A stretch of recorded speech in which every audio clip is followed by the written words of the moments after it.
C'est fini les amis, c'est fini. Le président du Barça, Laporta, a pris la décision, ça y est, Ronald Koeman ne sera plus l'entraîneur du Barça. Vendredi 1er octobre, salut à tous.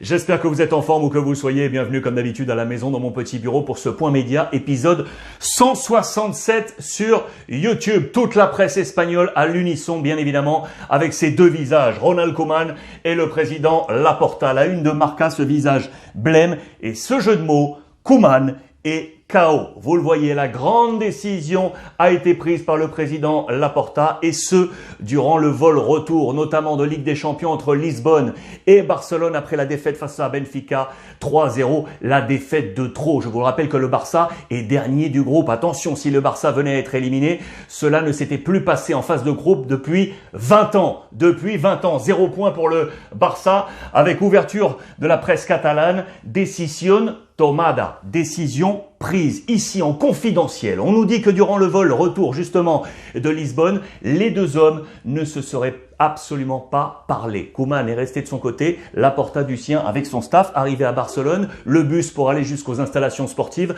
arrivé aux alentours de 3h10 du matin, Laporta serait resté sur place avec son staff pour discuter pendant 1 heure, 4 heures, 4 heures et quart, puis le lendemain, hier, pour prendre cette décision. C'est donc fait, c'est donc pris. Maintenant, reste à savoir quand la décision sera officialisée et surtout qui pour remplacer Ronald Koeman. C'est ce dont on parle, vous vous en doutez, dans cette presse. Laporta a donc sorti son bistouri, vous le voyez. Voici la réunion comme ça avec le staff de Laporta, une photo prise avec ces hommes forts pour prendre cette décision autour de Ronald Koeman. On revient sur ses péchés capitaux, on évoque sa relation avec le vestiaire, on évoque sa relation évidemment avec Laporta, avec la volonté du président de voir les jeunes lancer. Et lui qui était pas trop là-dessus, le système tactique également de Koeman qui a encore mis sa défense à 3 en Ligue des Champions comme il l'avait fait face au Bayern Munich avec la même issue, ce score de 3-0. Tous les chiffres de Koeman sont négatifs. Regardez ces chiffres qui le condamnent et notamment sa moyenne de points. On revient avec le visage de tous les anciens entraîneurs et on revient avec une moyenne de points à 2.02 qui rappelle celle de Rijkaard, 1.99. Depuis, entre les deux, ils ont tous eu une moyenne supérieure. Guardiola, Tito Villanova, Tata Martino, Luis Enrique, Ernesto Valverde et le dernier en date, Quique Setién. Des chiffres très difficiles pour lui. Pas en sa faveur, logiquement, c'est la capacité offensive du Barça. On vous met ici la moyenne de buts inscrits par le trident offensif du Barça. Il y a un temps, il y avait Messi, Luis Suarez, Antoine Griezmann. À eux trois, 93 buts de moyenne par saison, grosso modo. Alors qu'aujourd'hui, on a quoi? Braithwaite, Luc de Jong et Memphis Depay. On a des attaquants qui valent aujourd'hui sur le plan buts inscrits en moyenne 27, 93, 27. On est bien loin. Ça, c'était pas en faveur de Ronald Koeman. Il n'avait pas les cartes en main là-dessus, bien évidemment. Là où il avait les cartes, c'est sur ses moyennes de points et ses compositions d'équipe. On parle de ses plans tactiques.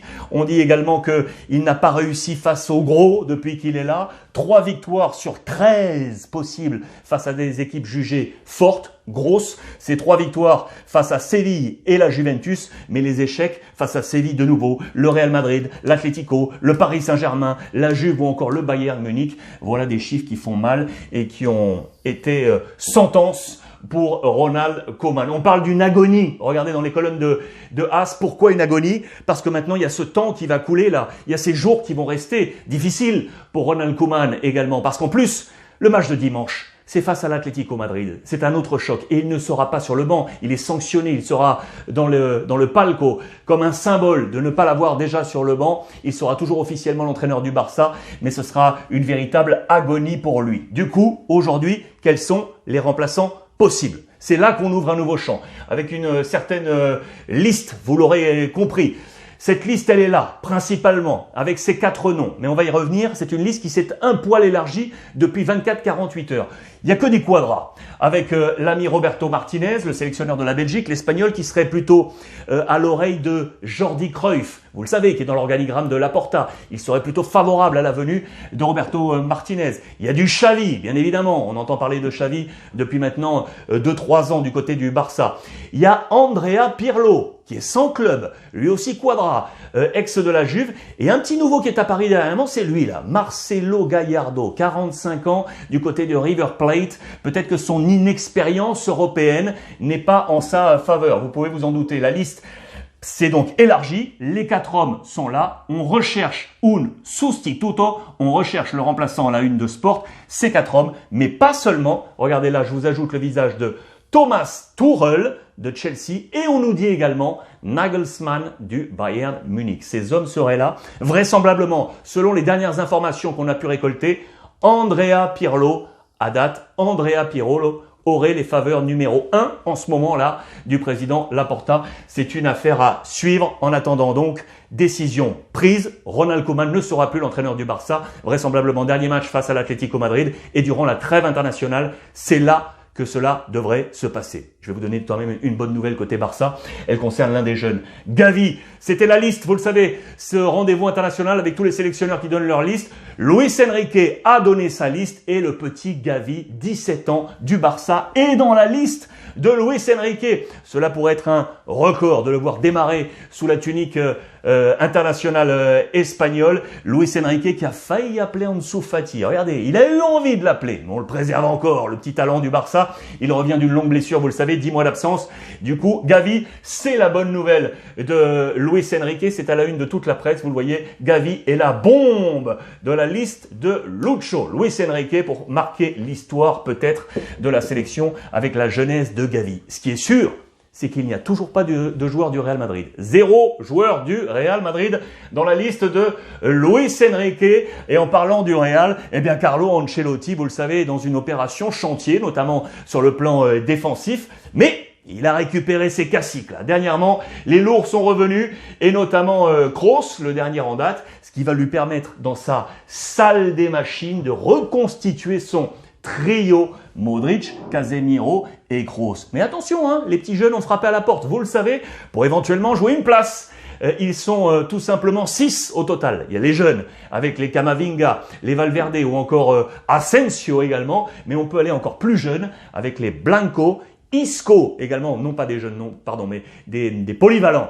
Isco et Ceballos également engagés. 6 hommes en plus pour taper à la porte pour éventuellement déstabiliser ce trio. En parlant de Ceballos, notez bien qu'il est toujours dans un calvaire, comme on le dit ici dans les colonnes de As, blessé et attendu dans les plans prochains de Carlo Ancelotti. Je voulais vous parler de Camavinga encore. Il n'est pas dans la liste de Didier Deschamps, vous le savez, mais il a passé un message intéressant à tout le monde et supporters madrilènes. On fait une petite comparaison ici avec Odegaard. Vous le savez, le petit Norvégien qu'on était allé chercher il y a quelques années, qu'on annonçait comme une pépite.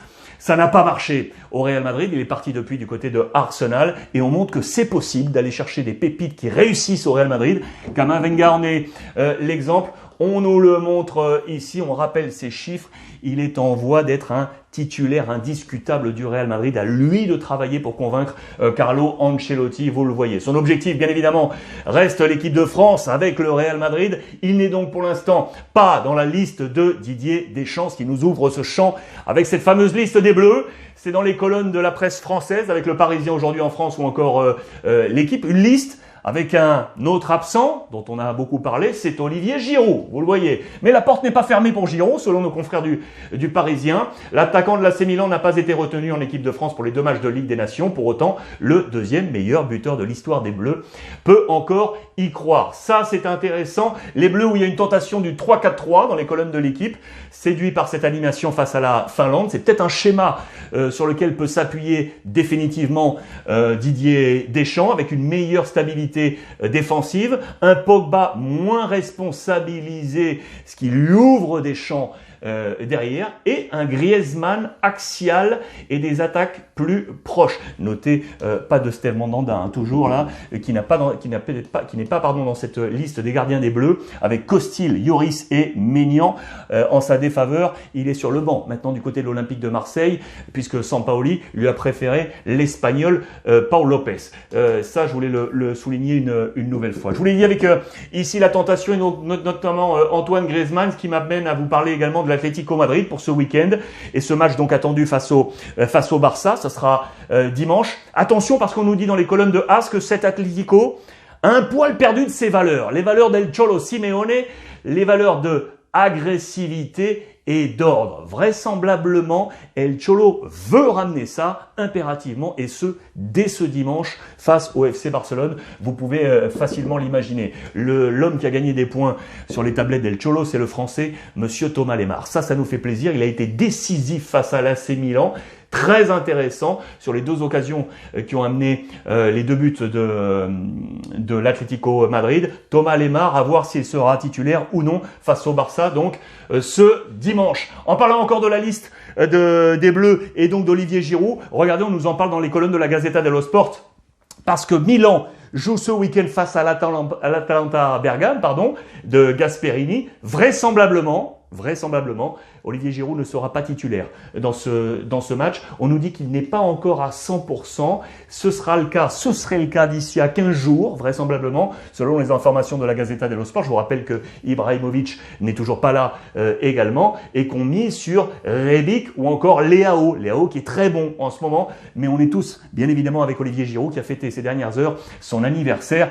Allez, monsieur Olivier, pour revenir dans les plans de l'AC Milan, éventuellement de Didier Deschamps et de l'équipe de France. En parlant de numéro 9, il y en a un qu'on est en train de transformer. Vous le savez, c'est l'ami Chiesa du côté de la Juventus. Max Allegri a compté sur lui et avec réussite pour les matchs européens. Bravo à Max qui est en train de transformer Chiesa un peu, on nous dit, un peu comme ce fut le cas entre Thierry Henry qui était plutôt utilisé sur un côté avant d'être axial, également pour Cristiano Ronaldo, on en fait des précédents. Il a eu, c'est un peu un mal pour un bien pour l'ami Max Allegri, vous le savez, pour le match important face à Chelsea, il devait faire sans Dybala, sans Morata, et voilà pourquoi il est allé mettre Chiesa dans cette position axiale. C'est une réussite, à voir s'il le conserve dans cette position. On suivra ça dès ce week-end avec le match italien. À noter, en parlant d'Italie encore, un point écho, je vous en ai déjà parlé hier, l'Inter est toujours sur un fil avec la famille Zhang sur le plan économique. La famille Zhang, les voici père et fils, avec un record de pertes. C'est un record de pertes sur l'exercice passé. C'est un chiffre très négatif, ça, pour l'Inter. Moins 246 millions. Moins 246 millions. On nous trace, là, depuis l'arrivée de la famille Zhang, les temps de passage, année par année, avec les faits marquants d'achat. Les lourdes dépenses engagées par l'Inter, avec l'arrivée de Spalletti, avec également Skriniar, avec Nainggolan, avec Conte, avec Lukaku, avec Achraf Hakimi. À noter que ces deux hommes sont aujourd'hui partis et que le fruit de ces ventes comptera pour l'exercice prochain, pour remonter peut-être cette balance économique. En attendant, l'Inter, perte de 246 millions d'euros. Vous le voyez, c'est un nouveau record historique puisque c'était tenu avant par la Juventus. Je vous montre ces balances. Seul le Real Madrid, sur les gros clubs là alignés, est positif avec plus 1 million d'euros sur cette balance sur l'exercice 2020-2021. Ce week-end, gros match les amis. Ce week-end, gros match entre Liverpool et Manchester City. City qui a été battu par le Paris Saint-Germain, qui a été battu également par Chelsea. City doit par le Paris Saint-Germain uniquement. City doit se reprendre et on nous parle notamment de Raheem Sterling parce que lui c'est l'ancien de Liverpool, bien évidemment, il va retrouver ses anciens Reds. Il portait ses couleurs de 2012 à 2015, mais je pense pas qu'il soit titulaire non plus parce que il devrait être assis sur le banc. On voit plutôt autour de ce match plutôt peut-être du Foden ou encore du Mahrez, bien évidemment, à la place de Sterling. Affaire à suivre, mais selon moi, Sterling pas titulaire dans ce match. Je vous rappelle qu'on a toujours une spéculation autour de lui et de son futur contrat. Il n'a pas prolongé encore en faveur de Manchester City et c'est une affaire à suivre. Tous les experts nous parlent également du plan tactique de Guardiola en référence à la défaite face au Paris Saint-Germain. Il est là, Pep Guardiola. Regardez, on nous parle notamment Rivaldo, Monsieur Rivaldo, qui parle de son compatriote Gabriel Jesus. C'est un véritable talent brésilien. Il n'était pas titulaire face à Paris. Il faut qu'on le mette très certainement titulaire face à Liverpool. C'est également ce que réclame De Jong, Nigel De Jong, lui aussi qui a porté les couleurs de Manchester City. Pep doit attaquer. Pep doit attaquer. Je vous rappelle que Ferran Torres et donc Gabriel Jesus n'étaient pas titulaires face à Paris. La destinée, la victoire du Paris Saint-Germain. Pas assez d'attaquants.